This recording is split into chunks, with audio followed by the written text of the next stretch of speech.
Eh bien bonjour à tous et j'espère que vous allez bien. On se retrouve pour la nouvelle vidéo du rechargement des grenades de chez Weather Industries pour justement une vidéo update car les choses ont beaucoup évolué depuis la dernière vidéo que j'ai fait, même si le principe reste grandement le même. Alors pour le matériel, il vous faudra de la mèche, des amorces et un riselant et des pétards. Donc il faudra ces 4 choses qui seront les seules consommables. Et en termes d'outillage, il vous faudra un cutter ou un couteau, une pince, le cutter peut faire les deux mais c'est juste que ça va plus vite, et un tournevis, enfin un objet métallique, une tige de débourrage à casse, ça le fait.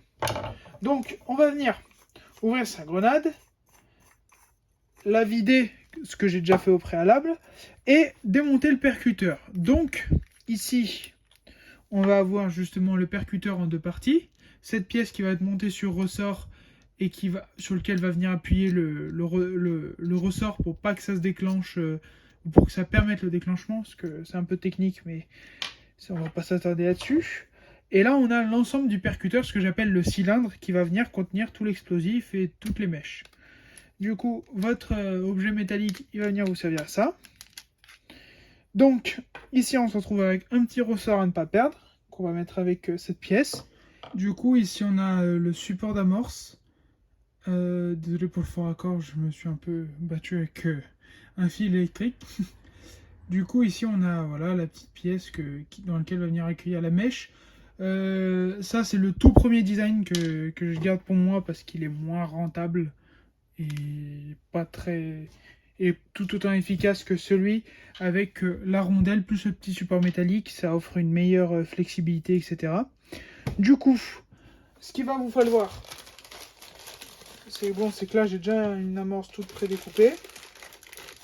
Il va falloir que vous preniez votre mèche, que vous coupiez la distance souhaitée. Là je vais prendre 2 cm, environ 3, entre 2,5 et 3. Là on va venir, j'espère que ça fait le focus, on va venir voilà, l'installer dedans. Sur les nouveaux supports justement, l'avantage c'est qu'elle coulisse moins facilement. Du coup là on va venir l'ouvrir en deux. On va faire un petit mouvement de côté pour justement bien ouvrir la pièce en deux, la mèche. Vous voyez qu'elle soit vraiment en chou-fleur, comme j'aime bien le dire. Donc voilà, elle est comme ça, de profil. On va la poser pour le moment. Là où la pince est pratique, c'est qu'on va pouvoir ébavurer notre support d'amorce. Voilà, jusqu'à qu'il n'y ait vraiment plus rien pour obstruer le tout. Et là, ça va être Tetris, ça va venir s'emboîter. Et justement, l'idéal, c'est de bien bloquer les deux petits bouts de la mèche sur le côté pour bien que le cœur de la poudre soit vif et que ça prenne bien. Du coup, on peut avoir un montage comme ça, vous voyez. Du coup, une fois le tout fait, ce qui va beaucoup changer maintenant avec l'ancienne vidéo, c'est qu'on va directement mettre le tout dans le cylindre. On va juste bien faire passer la mèche. On vient tasser le tout au fond. Remonter le percuteur dans son intégralité. Faites attention lorsque je crée un percuteur. Attendez, je vous mets de lumière. Je fais bien attention justement à tordre le ressort pour qu'il y ait le meilleur appui sur le percuteur. Du coup, ici, on vient réinstaller le percuteur. On fait sorte à ce qu'il coulisse bien. Et on n'hésite pas à venir appuyer sur la mèche rouge. Ça ne va pas la déclencher si vous appuyez comme un burin, c'est si vous la percutez. Du coup, là, elle est bien enfoncée, bien mise en place. Ensuite, on prend notre petit pétard. Les pétards prescrits, parce que sinon, j'ai pas envie de voir ce qui va se passer avec vos mains. Du coup, là, on commence à sertir le collier.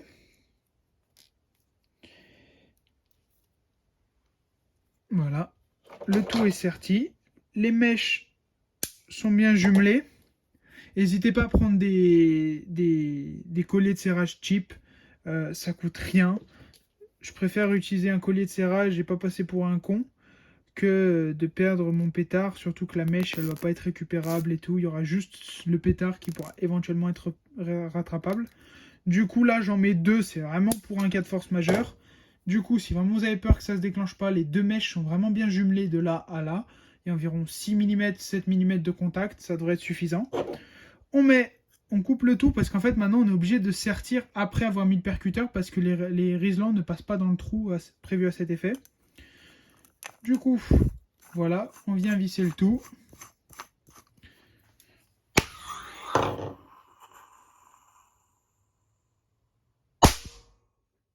Et voilà, notre grenade est prête.